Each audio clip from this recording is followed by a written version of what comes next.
Hello, welcome to today's video. So glad you guys are here. I'm kind of randomly starting this video, but the idea popped in my head and I was like, you know what, I'll just start filming it and see what happens. So today is going to be a reading vlog, and if you have watched really any of my videos, you would probably know that The Bodyguard by Katherine Center is my absolute favorite romance book and was one of my top books of 2024. A 6-star book. I absolutely raved about it. I've been meaning to obviously read more books by Katherine Center. I just haven't gotten around to it because I've been really deep into some fantasy series, but I'm in between books and I kind of need a little bit of break.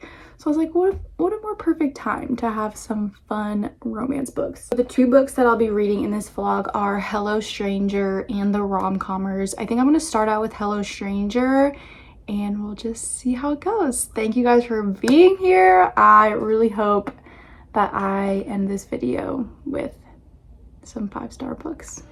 Stay tuned. I would say we were good together. I would say we had fun, but our trails will never run forever. Something else is on your mind, like everything that's good in life. Good morning. I am going to get ready for the day while I talk a little bit about the book that I'm reading, which is Hello Stranger by Katherine Center. I don't know actually how far I am into it, but I will say that I'm loving it and I'm so glad because, as we've mentioned, I love The Bodyguard, and also I'm not typically a lover of romance books, but what I've noticed about Katherine Center books now that I've read 2 of them is that her books, I feel like, always kind of have some other themes around them. They have inner conflict, the individual characters have their own stories, and so they feel like full people, not just weird random people that are just existing in this story. They feel like they could be real people, you know what I'm saying? And another thing that I like about Katherine Center books is she finds the line between realistic and also kind of whimsical, unrealistic, I guess you could say. I feel like sometimes that's hard to find. Her characters are very relatable. The story is believable. This could happen, but it's also just outlandish enough to be fun escapism. Whereas I feel like some stories cross the line into unrealistic a little too far, and then I kind of can't get past some of that. If I want to read about some crazy story, I'll read a fantasy book, you know? So I feel like romance books need to kind of find that balance, and I think her books do that really well. Hi Goosey. At least the ones that I have read or am reading of hers so far do that really well, so I'm excited. I actually really enjoy the characters of this book so far. I will say I do love the artist, character situation. Also, I know this is too dark for me, okay? I didn't want to buy another color, so just shush about it. It blends.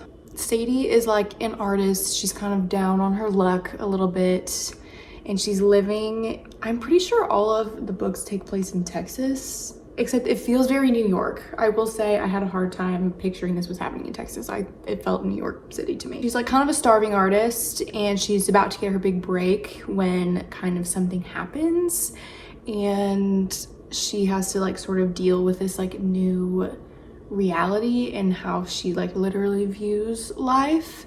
And through that, she meets new people and makes different discoveries, or is thus far. At the current moment, I don't know how much I can say. She's had a big life event, and her dog has had a situation, and she's met a specific character, and she's also been introduced to a specific character in her building. And so we've kind of got two characters. One of them's a little bit more present, and then one of them's kind of more like a figment. Not like he's a real person, but he's more just existing in her imagination. Like him in her life is kind of in her imagination. Like she has a crush on him and is like, I'm gonna marry him, but like she's barely talked to him, that type of thing. But if you know the premise of the story, if you don't know the premise of the story, skip ahead. But basically, like, she has face blindness from this like incident that she went through. It kind of adds like an interesting twist into like how she's interacting with everybody. And then also on top of that, her own like inner turmoil is about her mom and her dad. Her mom died when she was like 14-ish years old, and so she's kind of like still, I mean, it's been, I think the character's like in her early 30s, but she's still like reconciling with that whole situation. And it's really good. I really love, she's kind of delusional, and I kind of aspire to be that delusional, but like in a fun way, you know? She's a good character. The main male character that we see, there's kind of two, like I said, but the one that we like interact with the most, she calls him Joe. His name is Joe. Except he never actually said his name, so I don't even know if his name is really Joe. But like, we're just gonna assume that his name is Joe. Except as I'm like getting further into this story, I'm starting to feel like two people are actually one person, and maybe we'll see if that's true, but who knows. Now, is this story going to be a 5-star read for me? I'm not sure. Thus far, it's like, it's a great book, which already for me, if a romance book is just like really, really good, I'm like pretty in it. But I do feel like there's a few things about The Bodyguard that I like a little bit better. And one of them being the setting. I don't know, something about the setting in The Bodyguard just felt like more magical than this one. And like I said before, I think all of her books take place in Texas, so I'm having a hard time picturing the setting. And kind of like I said before, I feel like Katherine Center does a really good job of making characters that are outlandish enough to be fun and interesting, but also realistic enough to like be believable. I just feel like that line is really hard to find, and she finds it perfectly, and I feel like that's what keeps me in the stories so well. I'm hoping to finish this book hopefully this afternoon. I will talk to you guys later, hopefully with more updates about this book. I'm so glad that this reading vlog is going better than my last one, the one that I read Annabelle Monahan books, and I just wasn't enjoying them, and it was like so hard to get through. But this book, I feel like I'm flying through so quick, and I love it.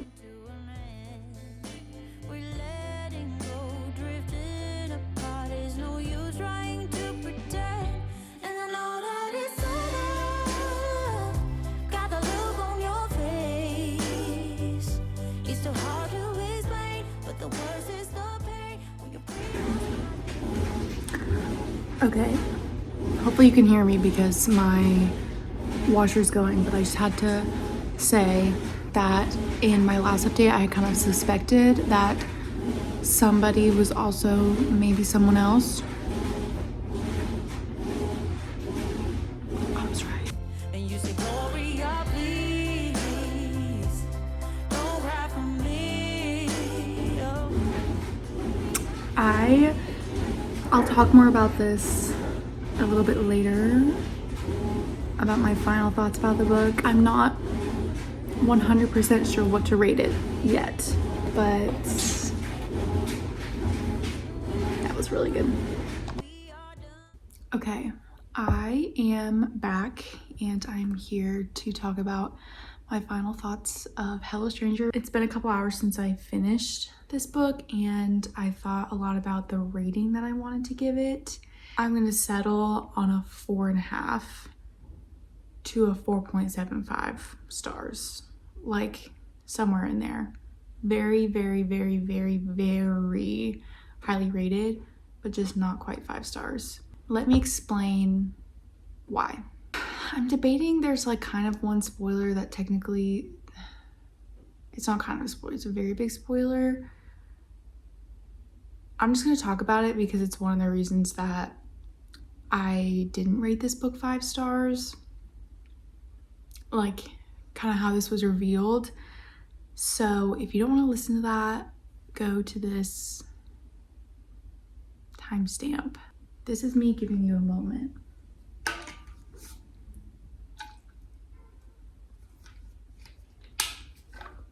Okay, so I figured out pretty early on in the book that Joe was Dr. Oliver Addison.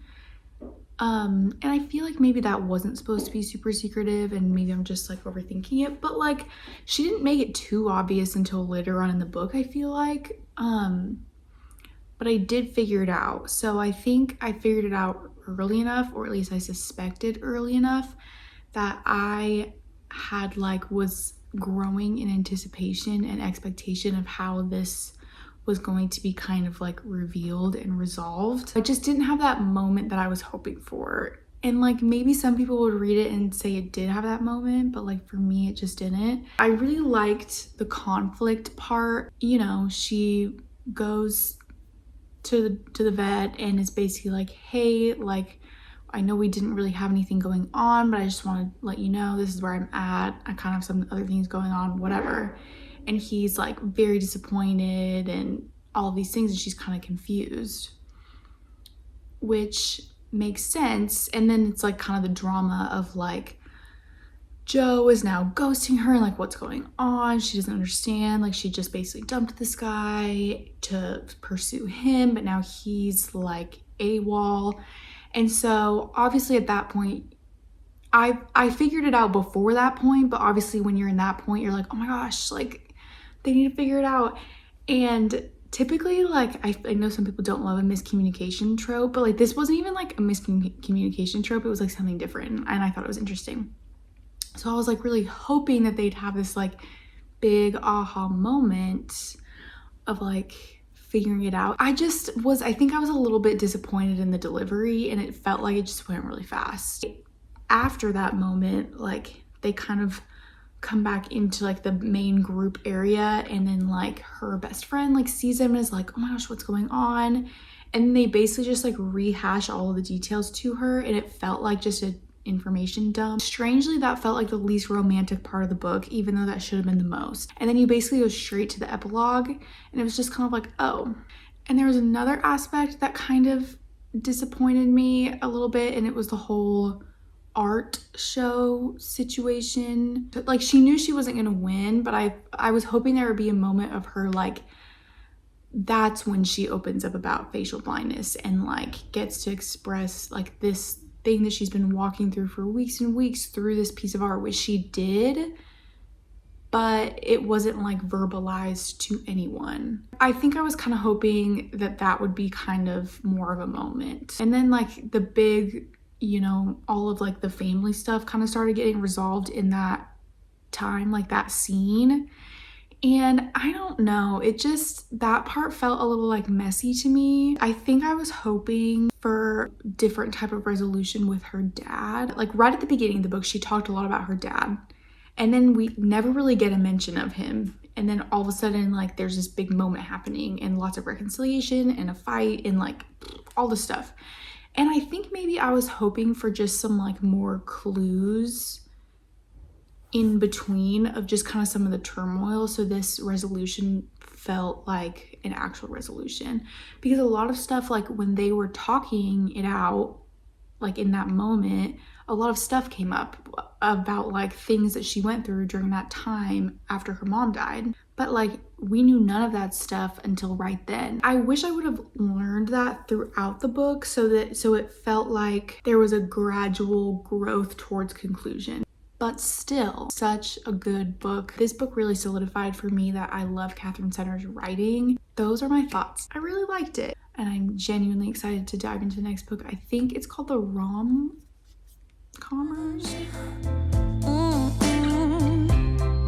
Breaking up and then get back together. Oh, you're the trigger to my gun. But like everything that's bad in life, it's come to an end. We're letting go, drifting apart. There's no use trying to pretend. And I know that it's so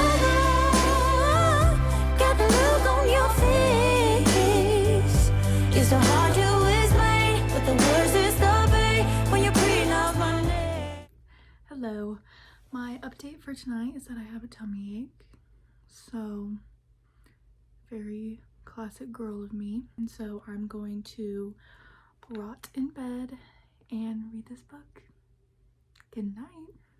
Hello, it's the next day and I have a few updates. Update number 1 is that my tummy feels better. Good news. Update number 2 was that I read over half of this book yesterday and I really like it so far. So far my thoughts are, I feel like I don't love this one quite as much as some of the others, but mainly because I think the main female character isn't like, I don't love her as much as some of the other female main characters I've read, but the male main character Charlie in this book is very interesting to me and I feel like he's very intriguing. I feel like he is the most realistic male main character that I've read about in a long time. Not for like his circumstances in his life, like obviously that's like totally out there, but for just kind of his personality, I feel like he is just a very realistic guy. The way he like can be very serious and then that jumps into like sarcastic humor, or way like if he's like trying to process big emotions, he can maybe shut down just a little bit. I just feel like that's so real and realistic things that people face like in relationships and in friendships. His humor, his personality is just very relatable and I like that about him. I think he's just very intriguing to read about and very interesting. That being said, I just like don't know where we're going with him. You know what I'm saying? Obviously there's some points of the plot that I'm like, yeah, we'll probably get this resolved, but like in general, I'm just curious to see like how he develops through the rest of the story, and I'm really enjoying it so far. And I'm curious to see what will happen next. I have some updates for you. I finished the rom-commers and I'm going to talk about it because honestly in a bad mood today. So I thought, you know what, I'll talk about books because that'll make me feel better. I finished the rom-commers and it's a 5 stars. What even do I have to say about this book? It was so good. Everything that I said about the main character, Emma, I take back. Mainly because I was telling one of my friends this, I feel like I didn't get her, and once I did, it just kind of like made sense, like why she did the things she did or why she acted the way she did or talked the way she did, and then it just kind of clicked for me. And I don't really know why that was the case this time, or like why it took me so long to like figure that out, but she just wasn't clicking for me at the beginning, and then once she did, like I just really started to enjoy her character. Okay, see? And then Charlie is honestly by far probably one of my favorite main male characters I've ever read about, and it was easy for me to root for them as he kind of like worked through his emotions. Obviously it was frustrating when he would like shut down or like get all snarky. I didn't like that but just in general, like the kind of growth that you see in him, that isn't like his whole personality changed. Like he's still who he is, he just grew and like developed, and it was so beautifully and masterfully done, and I was so obsessed with it. I have now read 3 Katherine Center books. The Bodyguard is still like top tier for me, but the rom-commers is like really close up there, and I'm so surprised because when I started reading the rom-commers, I didn't think it would rate as highly, and I just feel like that goes to show that you just don't know until you know, and you just have to read. If you think you're gonna like it, just read it. I don't tend to like follow authors or like new releases super closely. I just tend to kind of read what I feel like and what I want to read, but I was kind of like researching Katherine Center after I read these two books, and I found out that she's releasing another one in May. Come back in May when I will be reading that book, because I don't want to anticipate a 5 stars because I feel like that leads you to disappointment. But so I'm just gonna say I'm excited to read a book that I think I'll enjoy. I think it'll be really good. And I've been seeing some influencers get like the ARC, the advanced reader's copy, and I'm jealous because who doesn't want to have an exclusive read, you know? I hope you guys enjoy this video. I'm currently reading, I started the last book of Throne of Glass, and it's so good, and I'm so glad that I took a little break to read these 2 books to just kind of like put some space between these so I could like really feel ready to like dive into this massive book. Thank you so much for being here, and thank you for just joining me for some reading. And if you love books that are heartfelt, realistic, but also have a dash of like whimsical fun, pick up a Katherine Center book. You won't regret it. Her storylines are fun and creative. Her characters are real and raw, but also hilarious, and I just think you'll really love them. Thank you so much for being here. Please just, if you feel like it, like and subscribe. I would really appreciate it. I think right now I have like 9 subscribers, and to each and every one of you, I'm so very thankful, and I hope you enjoy being here. I hope you feel encouraged. I hope you feel inspired to pick up new hobbies, because that's what I'm all about. So, bye. Katherine, send me a book. Even though you'll never see this.